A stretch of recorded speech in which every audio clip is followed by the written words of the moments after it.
नमस्कार प्यारे बच्चों, कैसे हो? बच्चों, इस सत्र में आरबीएससी बोर्ड की आपकी कक्षा 5 की पर्यावरण विषय की नई बुक आ गई है, जिसका नाम है हमारा परिवेश, भाग 3। बुक का पहला अध्याय है बासोडा की थाली। इस अध्याय को पढ़ने से पहले मैं आपको बुक के अंदर और कौन-कौन से अध्याय हैं उनके बारे में बताती हूँ। तो बच्चों, ये है इस किताब में आने वाले पाठों का विवरण। इसमें देखिए, ये पहला अध्याय है बासोडा की थाली। दूसरा अध्याय पशु पक्षी हमारे साथी।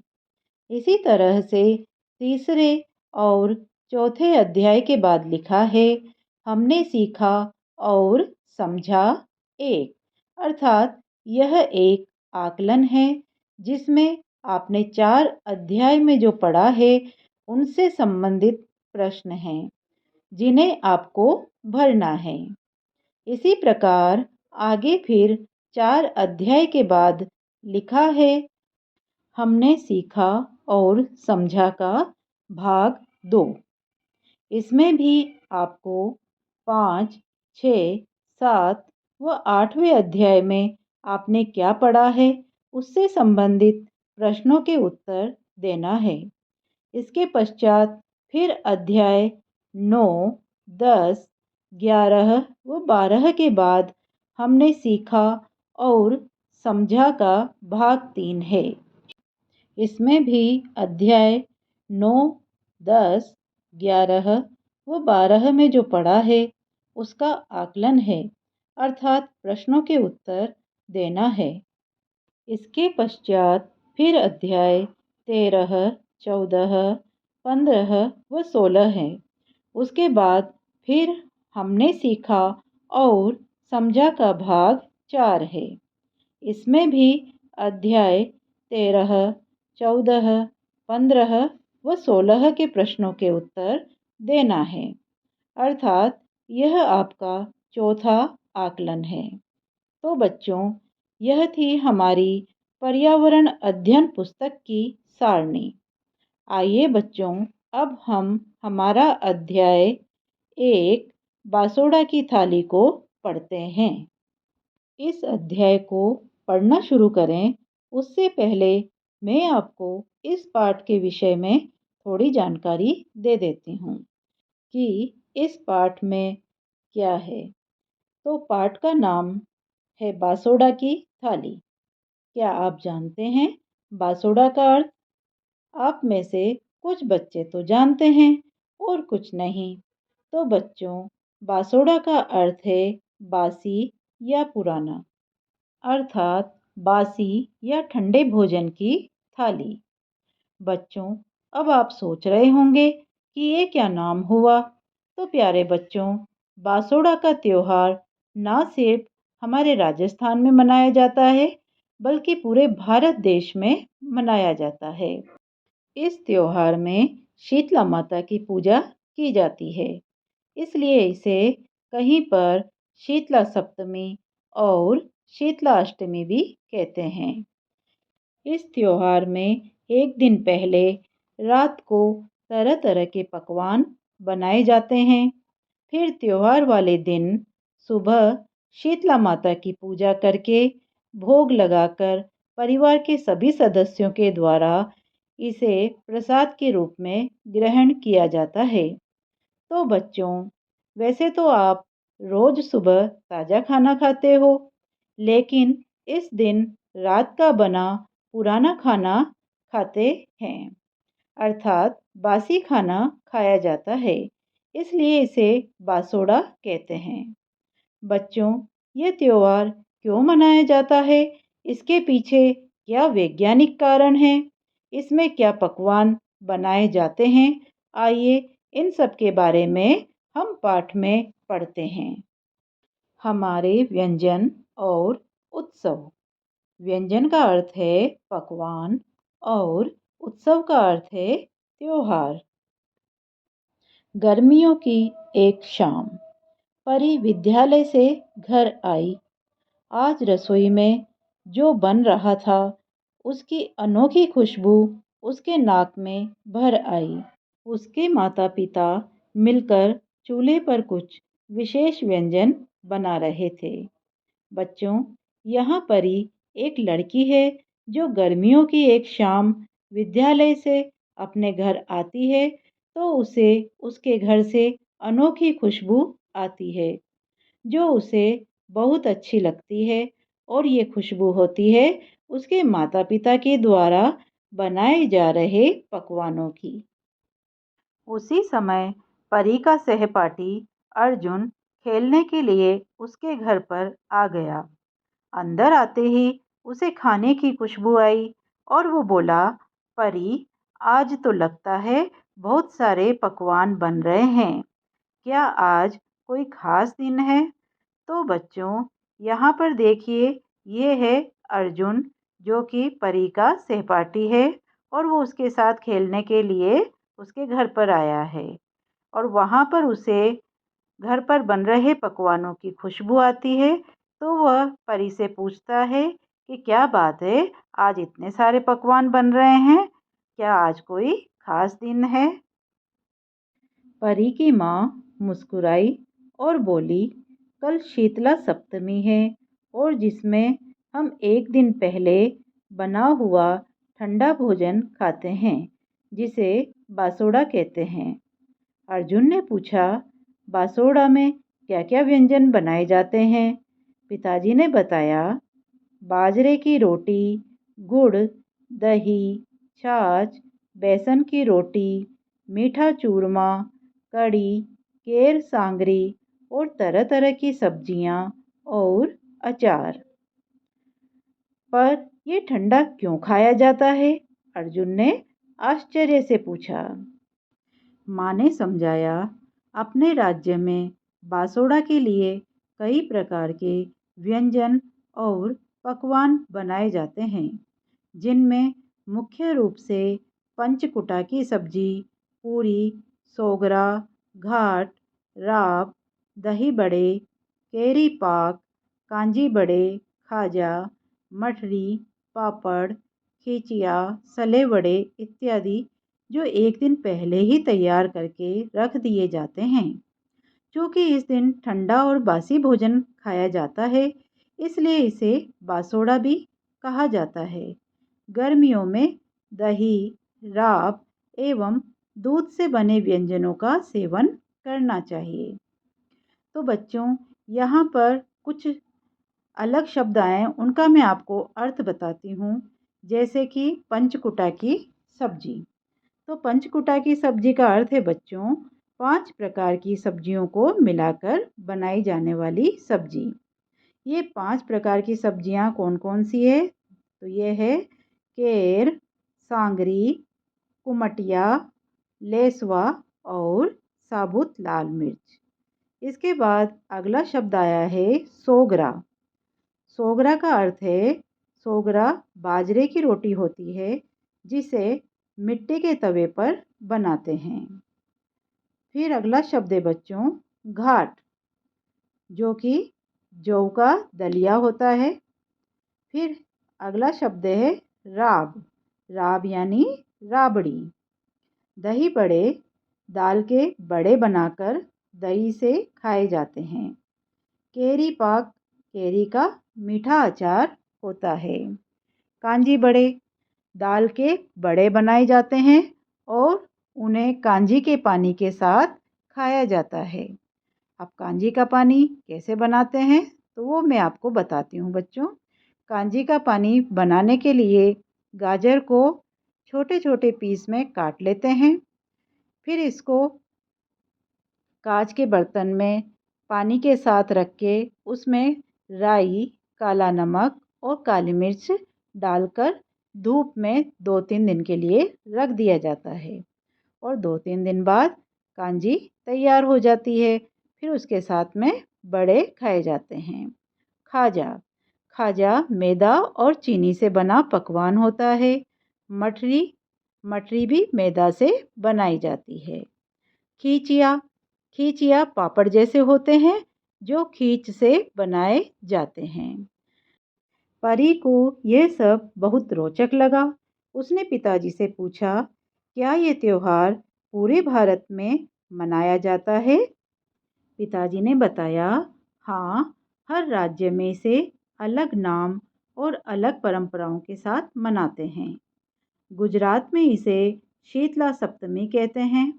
हरियाणा और उत्तर भारत में भी इसे बड़ी श्रद्धा के साथ मनाया जाता है। और पता है, राजस्थान के विभिन्न प्रदेशों में इसे एक दिन बाद भी मनाने की परंपरा है। शीतला सप्तमी के दिन राजस्थान के विभिन्न स्थानों में मेला लगता है, जहां पर पुरुष समूह में चंग की थाप पर गीत गाते हुए मेले में नृत्य करते हैं, जिसे गेर कहते हैं। कई क्षेत्रों में शीतला अष्टमी पर भी बासोड़ा बनाते हैं।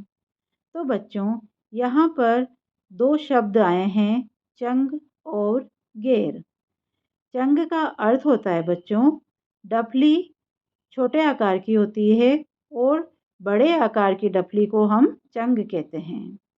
गेर नृत्य वो होता है जिसमें पुरुष समूह में एक प्रकार की ड्रेस पहनकर गीत गाते हुए नृत्य करते हैं चंग की थाप पर।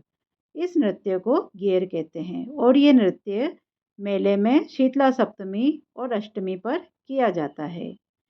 होली पर भी इस नृत्य को पुरुष समूह के द्वारा किया जाता है। बच्चों, यहाँ पाठ में एक तरफ लिखा हुआ है, आपके क्षेत्र में इस थाली को किस नाम से जाना जाता है? बांसवाड़ा में बासोड़ा। ऐसे ही यहाँ पर राजस्थान के अलग अलग क्षेत्रों के नाम दिए गए हैं। तो बच्चों, आइए जानते हैं कि इन क्षेत्रों में बासोड़ा की थाली को किस नाम से जाना जाता है। धौलपुर में बासोड़ा, जयपुर में बासोड़ा, श्री गंगानगर में बासोड़ा, बीकानेर में बाकले या बाकले की रोटी और अजमेर में शीतला अष्टमी या बासोड़ा कहा जाता है। माँ, इसका स्वास्थ्य पर क्या प्रभाव पड़ता है? परी ने माँ से पूछा। माँ ने प्यार से बताया, परी, शीतला सप्तमी के समय गर्मियों की शुरुआत हो जाती है। अधिक तापमान और बैक्टीरिया के तेजी से बढ़ने के कारण खाना जल्दी खराब हो जाता है। इसलिए इस दिन के बाद हमें ताज़ा भोजन करना चाहिए। दही और दूध से बने व्यंजनों का सेवन करना चाहिए, जैसे राब, ओलिया, ठंडाई आदि। गर्म पानी से नहीं नहाना चाहिए। तो बच्चों, यहाँ पर अर्जुन और परी के सवालों के माँ बड़े प्यार से जवाब देती है कि शीतला सप्तमी से गर्मियों की शुरुआत हो जाती है। अधिक गर्मी में खाना जल्दी खराब हो जाता है, इसलिए शीतला सप्तमी के बाद हमें पुराना खाना नहीं खाना चाहिए। ताज़ा भोजन करना चाहिए और दूध और दही से बने व्यंजन खाने चाहिए। इस दिन के बाद से बच्चों ठंडे पानी से नहाना चाहिए।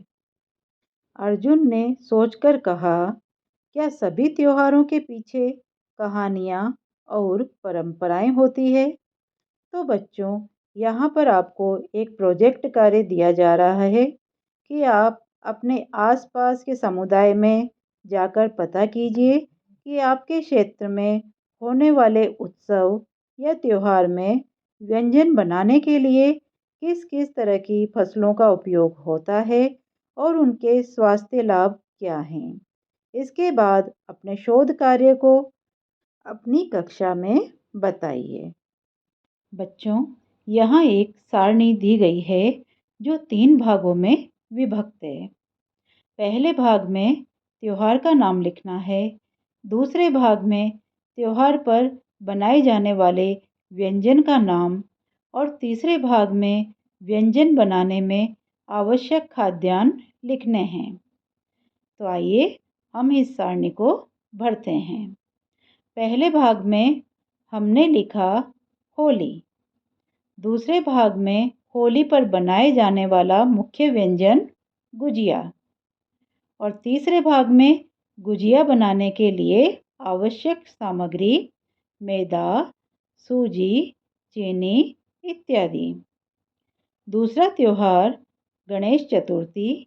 इस पर लड्डू बनाए जाते हैं और लड्डू बनाने के लिए आवश्यक खाद्यान्न है बेसन, चीनी।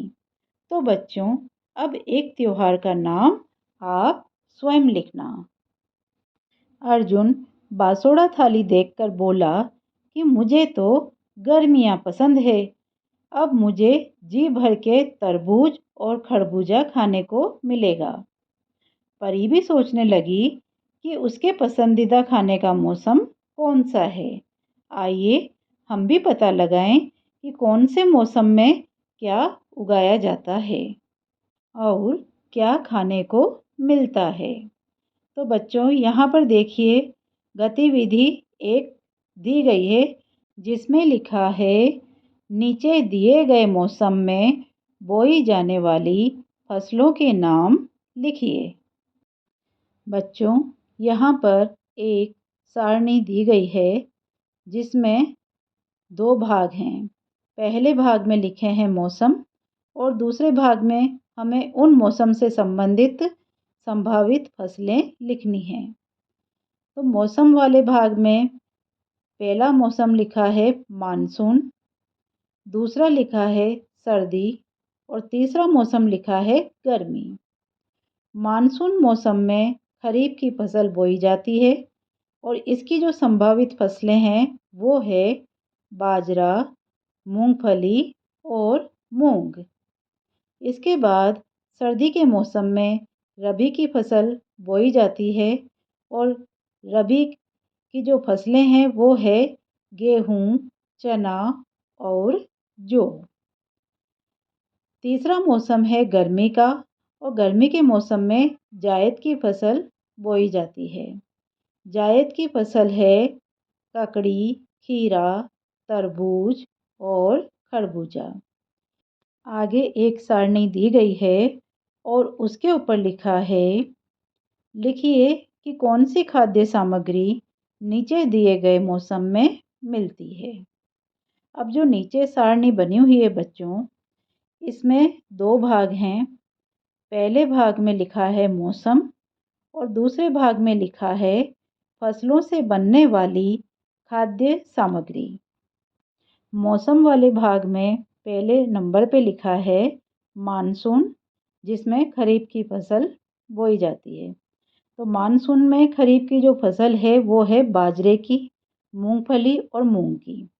तो बच्चों, बाजरे की फसल से बाजरे की रोटी बनाई जाती है, मूंगफली से मूंगफली का तेल बनाया जाता है और मूंग की दाल का हलवा बनाया जाता है। दूसरा मौसम है सर्दी का, जिसमें रबी की फसल बोई जाती है और रबी की फसल है गेहूँ, चना। गेहूँ से गेहूँ की रोटी बनाई जाती है, हलवा बनाया जाता है और चने से बेसन और बेसन से लड्डू बनाए जाते हैं। तीसरा मौसम है गर्मी का, जिसमें जायद की फसल बोई जाती है। तो जायद की फसल होती है ककड़ी, खीरा, तरबूज, खरबूजा और इनसे बनता है ककड़ी और खीरे से सलाद बनता है। तरबूज का जूस भी बना के पिया जाता है। तो ये थी बच्चों मौसम और मौसम में होने वाली फसलों से बनने वाली खाद्य सामग्री। माँ ने बताया कि ऋतु मानसून में उगाई जाने वाली फसलें खरीफ की फसल कहलाती है। खरीफ की फसलें जून जुलाई में बोई जाती है और शरद ऋतु में काटी जाती है। इसके उदाहरण हैं बाजरा, मूंगफली, मूंग आदि। सर्दियों के मौसम में उगाई जाने वाली फसलें रबी की फसल कहलाती है। इन्हें अक्टूबर से दिसंबर के बीच बोया जाता है और मार्च अप्रैल में काट लिया जाता है। उदाहरण गेहूँ, चना, जौ आदि। रबी और खरीफ के बीच के गर्मी के मौसम में उगाई जाने वाली फसलें जायद की फसलें कहलाती है। इन्हें मार्च से जून के बीच में बोया जाता है। उदाहरण ककड़ी, तरबूज, खरबूजा आदि। बच्चों, अब आगे कुछ प्रश्न दिए गए हैं, उनके उत्तर लिखने हैं। पहला प्रश्न है, बाजरा कौन सी ऋतु में बोया जाता है? इसका उत्तर है, बाजरा मानसून ऋतु में बोया जाता है। दूसरा प्रश्न है, जायद फसलों को गर्मी में क्यों बोया जाता है? तो इसका उत्तर है बच्चों, जायद फसल की अच्छी वृद्धि और विकास के लिए गर्म और शुष्क मौसम की आवश्यकता होती है। इसलिए जायद की फसल को गर्मी में बोया जाता है। कम पानी में उगने वाली कुछ प्रमुख फसलें बाजरा, ज्वार, रागी, मूंगफली, चना, मटर आदि। तीसरा प्रश्न है, दो ऋतुओं में बोई जाने वाली फसल का नाम बताइए। इसका उत्तर है, गेहूँ, जौ, चना, मटर, सरसों और मसूर।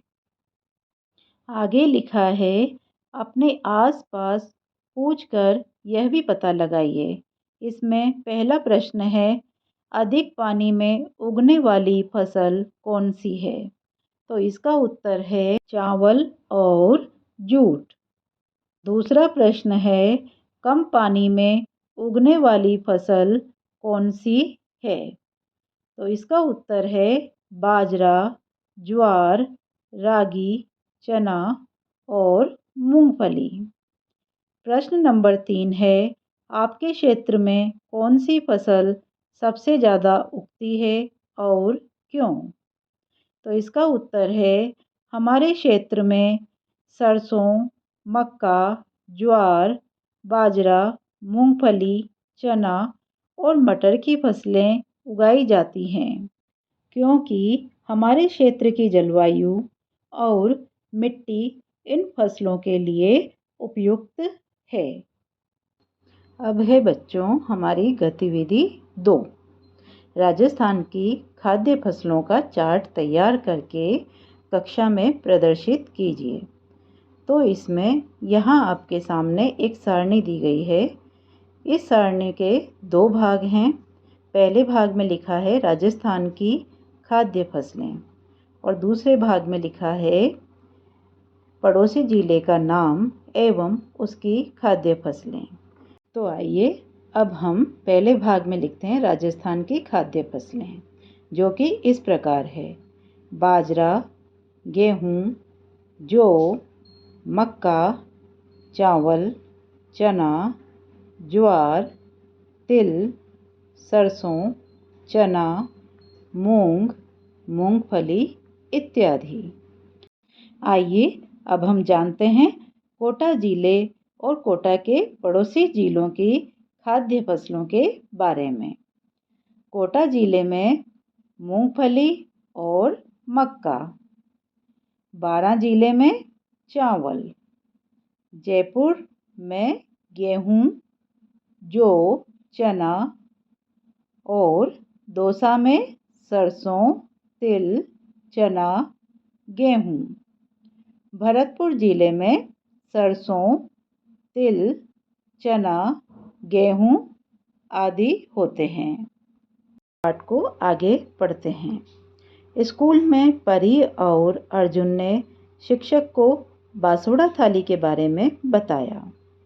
तो शिक्षक ने भी बासुड़ा के जो हर व्यंजन होते हैं उनका हमारे स्वास्थ्य से कैसे गहरा संबंध है वो बताया। तो देखिए, पहला नंबर है बाजरा। बाजरा में क्या होता है बच्चों? ये फाइबर, प्रोटीन, आयरन, मैग्नीशियम और विटामिन से भरपूर होता है, जो कि हमारे शरीर को ऊर्जा देता है। दूसरे नंबर पे है दही और छाछ। दही और छाछ में कैल्शियम, विटामिन, प्रोटीन और फॉस्फोरस जैसे पोषक तत्व पाए जाते हैं जो शरीर और पाचन क्रिया में सहायक होते हैं। तीसरे नंबर पे है गुड़। ये आयरन का स्रोत है। इसमें प्राकृतिक शर्करा पाई जाती है जो शरीर को तुरंत ऊर्जा देती है। चौथे नंबर पे आता है हरी सब्जियां। विटामिन और खनिज लवण जैसे कि आयरन, मैग्नीशियम इत्यादि का स्रोत होती है हमारी हरी सब्जियां। खाना हमारे समाज में मेलजोल बढ़ाने, उत्सव मनाने, खुशियाँ, दुख बांटने जैसी कई सारी बातों से जुड़ा हुआ होता है। खाने से जुड़ी हुई अपनी भावनाओं को नीचे लिखिए। तो बच्चों यहाँ पर फिर से एक सारणी दी गई है जिसको 3 भागों में बांटा गया है। पहले भाग में लिखा है खाने की वस्तुएं। दूसरे भाग में लिखा है इससे जुड़ी भावनाएं। और तीसरे भाग में लिखा है ऐसा क्यों लगता है। तो आइए अब हम यहाँ पर उदाहरण के तौर पर एक खाने की वस्तु का नाम लिखते हैं और उसके बारे में बताते हैं। तो हम पहले भाग में लिखते हैं खाने की वस्तुओं में सब्जी, पूड़ी, रायता, गुलाब जामुन और पकौड़ी जो कि अधिकतर प्रोग्राम में बनती है। इससे जुड़ी भावनाएं जो दूसरा भाग है उसमें लिखते हैं जब भी परिवार में किसी के कोई कार्यक्रम होता है तो उसमें इन व्यंजनों को बनाया जाता है और इससे जब परिवार के सब लोग मिलते हैं तो आपस में अपनापन बढ़ता है। तीसरा भाग है ऐसा क्यों लगता है। तो ऐसे कार्यक्रमों में सब मिलजुल कर कार्य करते हैं, सबका मिलना हो जाता है और हंसी खुशी का माहौल बनता है। अब है बच्चों गतिविधि 3। अपने घर जाकर परिजनों के साथ चर्चा करें कि संतुलित आहार क्यों जरूरी है और संतुलित आहार की थाली का चित्र बनाइए। दादाजी बोलते हैं कि जस्यो खायो अन्न वस्यो बने तन और मन। इसका अर्थ है कि जैसा खाओ अन्न वैसा बनेगा तन और मन। आओ इस पर चर्चा करते हैं। पौष्टिक भोजन पर चर्चा। यहाँ पर कुछ प्रश्न दिए गए हैं। मैं आपको उन सब प्रश्नों के उत्तर बताती हूँ। पहला प्रश्न है हमारे खाने में कौन कौन से पोषक तत्व होते हैं। तो बच्चों हमारे खाने में मुख्य रूप से 6 पोषक तत्व होते हैं। कार्बोहाइड्रेट्स, प्रोटीन, विटामिन, खनिज, वसा और पानी। दूसरा प्रश्न है सेहतमंद रहने के लिए हमें कौन कौन सी अच्छी आदतें अपनानी चाहिए। तो इसका उत्तर है सेहतमंद रहने के लिए नियमित व्यायाम, स्वस्थ भोजन, पर्याप्त पानी पीना, पर्याप्त नींद लेना, तनाव कम करना, धूम्रपान नहीं करना जैसी आदतें होनी चाहिए। प्रश्न नंबर 3 है हमारा भोजन शरीर और मन पर कैसे असर डालता है। तो इसका उत्तर है भोजन का हमारे शरीर और मन पर गहरा प्रभाव पड़ता है। यदि शरीर स्वस्थ होगा तो मन भी स्वस्थ होगा। इसलिए पौष्टिक व संतुलित भोजन हमारे शरीर व मन दोनों को स्वस्थ रखता है। प्रश्न नंबर 4 है राजस्थान के खाने में कौन कौन से अनाज, दालें, सब्जियां और मसाले होते हैं। वे स्वास्थ्य के लिए कैसे फायदेमंद हैं। तो इसका उत्तर है राजस्थान के खाने में कई प्रकार के अनाज, दालें, मसाले और सब्जियां होती है जो स्वास्थ्य के लिए फायदेमंद होते हैं। तो सबसे पहले अनाज में है बाजरा जो कि फाइबर, आयरन और मैग्नीशियम से भरपूर होता है। दूसरा अनाज है जौ। जिसमें फाइबर और अन्य पोषक तत्व पाए जाते हैं। फिर आता है हमारा गेहूं और मक्का। राजस्थान में उगाए जाने वाले महत्वपूर्ण अनाज हैं गेहूं और मक्का। फिर है दालें, मूंग दाल, चना दाल, उड़द दाल, मसूर दाल। ये सभी दालें प्रोटीन, फाइबर और अन्य पोषक तत्वों की अच्छी स्रोत होती है। फिर है सब्जियां। ग्वारफली प्रोटीन, विटामिन और फाइबर का अच्छा स्रोत है।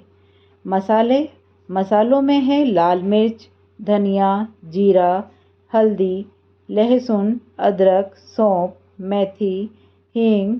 ये सभी राजस्थान के खाने में महत्वपूर्ण मसाले हैं। प्रश्न नंबर 5, क्या आपको जंक फूड के बारे में पता है और इसके क्या क्या नुकसान हैं? इस पर अपने शिक्षक से बात कीजिए। तो बच्चों, इस प्रश्न का उत्तर है जंक फूड को फास्ट फूड के नाम से भी जाना जाता है, जैसे कि बर्गर, पिज़्ज़ा। जंक फूड में मैदा, वसा, चीनी, नमक होता है जो शरीर के लिए नुकसानदायक है। इसमें पोषक तत्वों की कमी होती है। ज़्यादा जंक फूड खाने से मोटापा, हृदय रोग, मधुमेह और पाचन संबंधी समस्याएं पैदा होती है। प्रश्न नंबर 6 है, स्थानीय अनाज से पर्यावरण को कैसे फायदा होता है? तो इसका उत्तर है स्थानीय अनाज टिकाऊ खेती को बढ़ावा देता है, पानी की खपत कम करता है और कार्बन फुटप्रिंट को कम करने में मदद करता है। प्रश्न नंबर 7, शुद्ध पानी और संतुलित आहार सेहत के लिए क्यों जरूरी है? तो इसका उत्तर है शुद्ध पानी शरीर को हाइड्रेट रखता है, विषाक्त पदार्थों को बाहर निकालता है और पाचन क्रिया को बेहतर बनाता है। संतुलित आहार शरीर को आवश्यक पोषक तत्व प्रदान करता है, जिससे बीमारियों से बचाव होता है और शरीर स्वस्थ रहता है। प्रश्न संख्या 8 है, पहले गेहूं और बाजरा कैसे पीसा जाता था? तो पहले गेहूं और बाजरा को हाथ से चलने वाली चक्की के द्वारा पीसा जाता था और ये जो हाथ की चक्की होती थी वो बनी होती थी पत्थर से। नानी ने पुरानी चक्की हाथ से घुमाकर पीसने वाला निकालकर दिखाया कि कैसे हाथ की चक्की से अनाज पीसा जाता था। शीतला सप्तमी के अगले दिन परी और अर्जुन ने अपने छोटे भाई बहनों को दही और गुड़ खिलाया और त्योहार मनाते हुए इसका महत्व बताया कि त्योहार हमारी संस्कृति और रिश्तों को मजबूत बनाते हैं। अब बच्चों, आपको आगे दिया गया है संतुलित भोजन। ये जो एक चित्र है इसमें बताया गया है कि संतुलित भोजन में क्या क्या होना चाहिए। तो सबसे पहला है विटामिन और खनिज लवण, जो कि हमें मिलते हैं गाजर, पालक, टमाटर, आंवला, अमरूद, संतरा, सेब आदि से। फिर आता है कार्बोहाइड्रेट, जो कि गेहूँ, चावल, बाजरा और मक्का से हमें मिलता है। फिर आता है प्रोटीन हमें मिलता है दालों से, मूंग दाल, चना, मटर, सोयाबीन, उड़द आदि से। फिर आता है वसा, जो कि मिलता है हमें दूध, घी, सरसों, मूंगफली आदि के तेल से। इन सब पोषक तत्वों को उचित मात्रा में खाने से शरीर का सही विकास होता है और वो कहलाता है संतुलित भोजन। तो बच्चों, उम्मीद है आपको ये पाठ समझ में आया होगा।